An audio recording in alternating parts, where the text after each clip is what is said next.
Hello, welcome back to class. If you're new here, my name is Viola, and in our last class, I introduced the fourth goal of psychology, which is control. All right, and I noticed that the word tends to make people uncomfortable.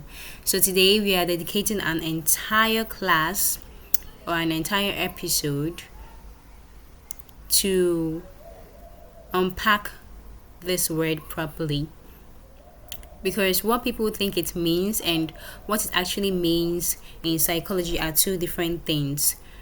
Okay, so let's get into today's class. So, what do people think control mean in psychology?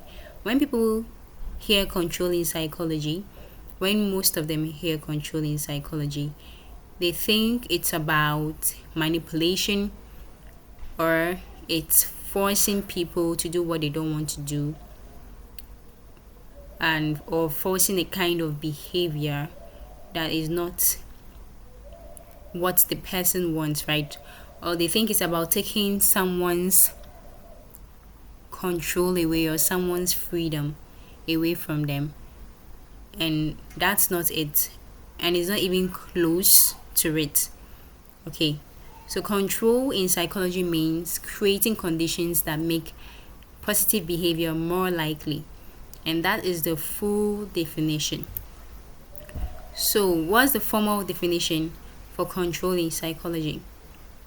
Control is changing, adding, or removing conditions that influence behavior in a predictable way. So, for example, you are trying to reduce absenteeism in a workplace by improving working conditions. This is control in play, right? So, or you're trying to help someone overcome a fear by gradually changing their exposure to it, not forcing them to face it all at once. That's control at play. Or another example is designing a classroom environment that improves focus, not punishing students who get distracted. So you can see that control in psychology is all about improving conditions, right? Okay, or making the environment much more better, to help a predictable behavior occur. So, control is about improving the human condition around a behavior and not dominating the person showing it. Alright, so let's go to a real life example as we always do. And here is a real workspace example, a workplace example. Now, a company notices employees are consistently missing Monday deadlines, all right, across different teams or across three different teams. So, first of all, we see the goals of psychology play in this real life example, right? So, we first of all describe the behavior, and the behavior here is that there are deadlines missed every Monday. That's after you've observed and you've classified this behavior, which is described.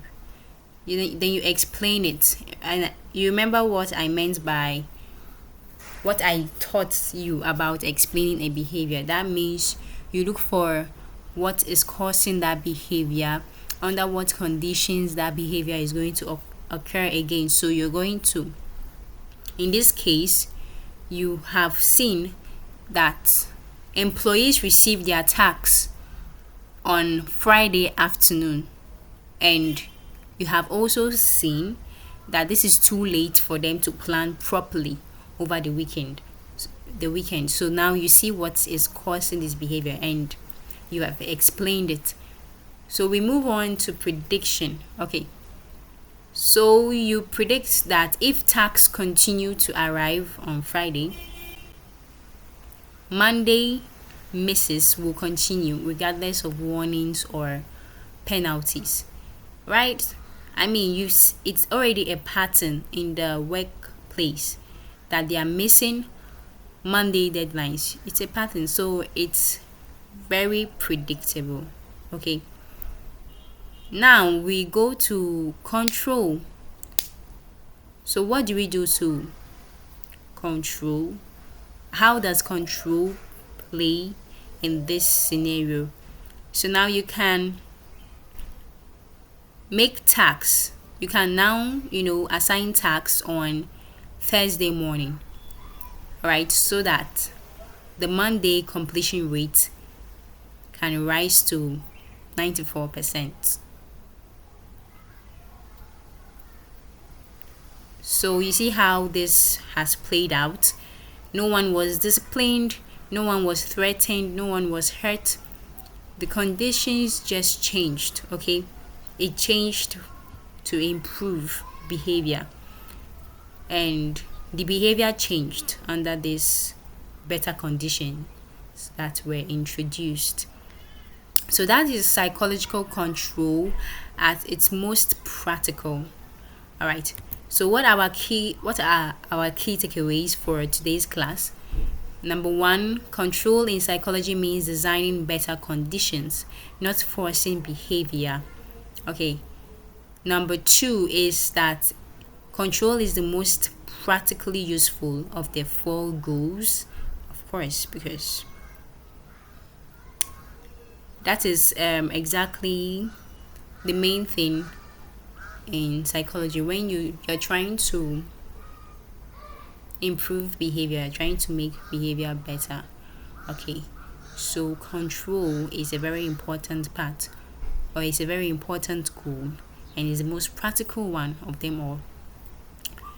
Number three is when you understand what causes a behavior, which is explain, all right, you can change the environment around it and also change the outcome. It's likely to happen that the moment you change the conditions around an environment, you're going to change the outcome. Okay.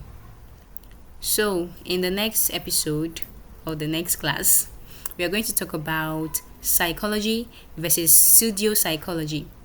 You wouldn't want to miss out this class because it's so interesting. If I were you, I would not miss. I'm going to put on my notification bell so that you wouldn't miss it. And the difference between these two psychology matters more than you think. So I will see you in the next class. All right, bye.